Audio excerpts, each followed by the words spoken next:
In this video, guys, we'll look at Bollinger Band tips and tricks. Stay tuned.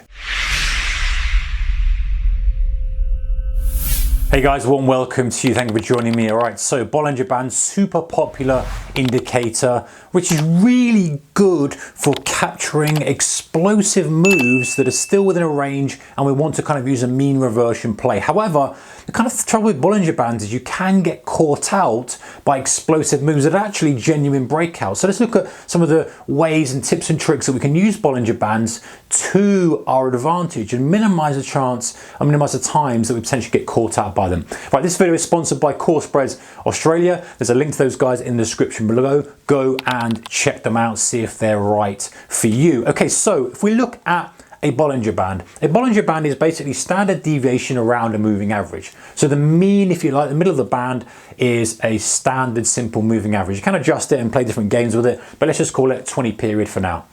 And the outer bands are two standard deviations. That's a standard. Again, you can tweak it, go out 2.5, 3, but the wider you go, the wider the bands are going to be.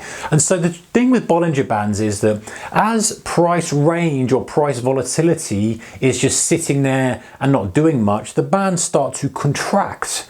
As price then starts to break out, the bands will widen. So the bands are widening and contracting depending on the kind of violence of the move, if you like, or the volatility. Now, it's slightly different from Keltner channels, but similar concept. Keltner channels are an average true range. Bollinger Bands are a standard deviation. Okay, so the problem we have with Bollinger Bands is that often when it breaks out of a Bollinger Band, it's going to run and run and run and run. And that catches out, especially if we're trying to trade the kind of extensions out of the Bollinger Band. So the theory is, there's two schools of thought.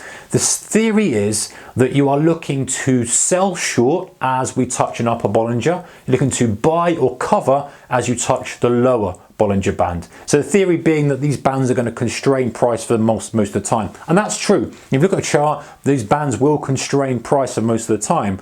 And when we kind of poke our head out of the band, it's a good time to say, hey, the spring's a little bit stretched. Maybe the buyers are running out of steam. We might get a counter trend move, a mean reversion play back to at least the midpoint, the moving average, if not to the lower band. However, sometimes we do get those times which rips and rips and rips. So how do we kind of distinguish between the two? So if you look at this kind of chart here, and yes, my drawing, I get it. We'll put a screenshot up as well. This is kind of what would happen. We have narrow bands, widening bands as price starts to expand. Wide bands, theoretically, actually, you know, this is probably more going to start to pull up to this because the bands will still go in the direction of price, but they'll just still be quite wide. So you're probably going to get more like that shape actually, but again, go and check them out on your charts. Easy to go on the Core Trader 2 platform, hit the charts, stick Bollinger Bands on, and you get a nice Bollinger Band on whatever market you're trading. So narrow bands, wider bands, back to narrow bands. Okay, so what we want to try and do is we want to have some rules so we don't get caught out, or try to minimize the times we get caught out.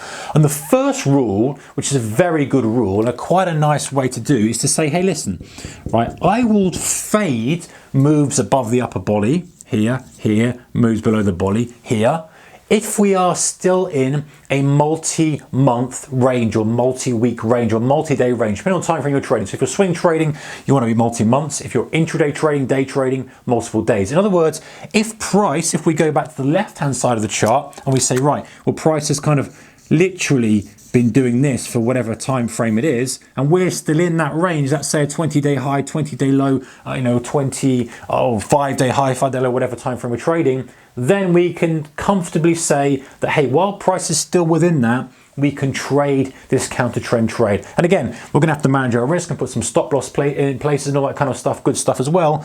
But if we have that as a base theory, it at least helps us stay in the right side of conditions. So assuming conditions are going to stay where they are, the Bollinger Bands are reasonably narrow, any price excursion, we're still not really in price discovery mode. We're kind of supply demand imbalance. It's happening and it's going back, it's happening, going back. And we're using the extremes of the Bollinger Bands to guide us with that. Now, when we start to break out of a level, and again, now we start to probably say, well, actually, this is now our new range. When we break out of our new range or a range, then we do not fade the Bollinger. So in other words, in this breakout here, when we're breaking out up and we're touching that, we don't look to fade that move, because this could be the start of a volatility expansion, the start of a genuine breakout.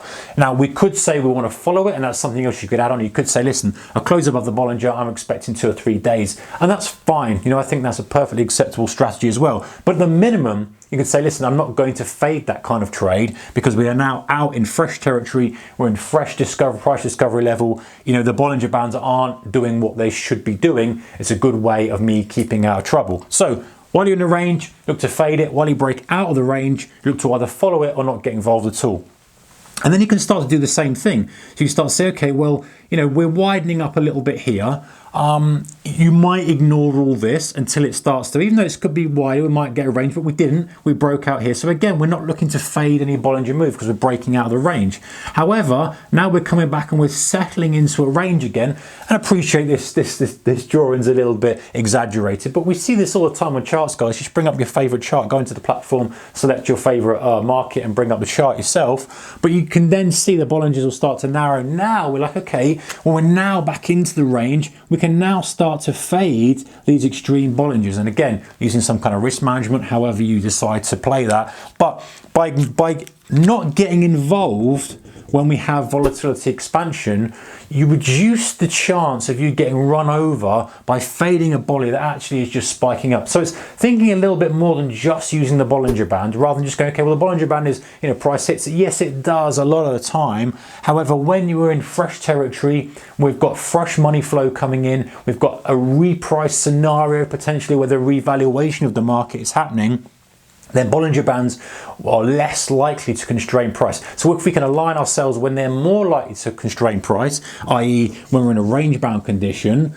rather than when we're in a range expansion condition, then we're trying to align ourselves at least with the conditions that are conducive to the strategy we employ. Not to say we can't come up with something there, but just a kind of format to kind of say, hey, this is what we're going to do. If we're in the range of a 20-day range, then I'll trade the Bollinger Band trade. If we're out of it, then I won't trade it. And then you start to align yourself at least with conditions that are conducive to hopefully getting more profitable trades under your belt. Anyway, guys, this video was sponsored by Core Spreads Australia. There is a link to them in the description below. I'll see you in the next one. Take care. Bye-bye.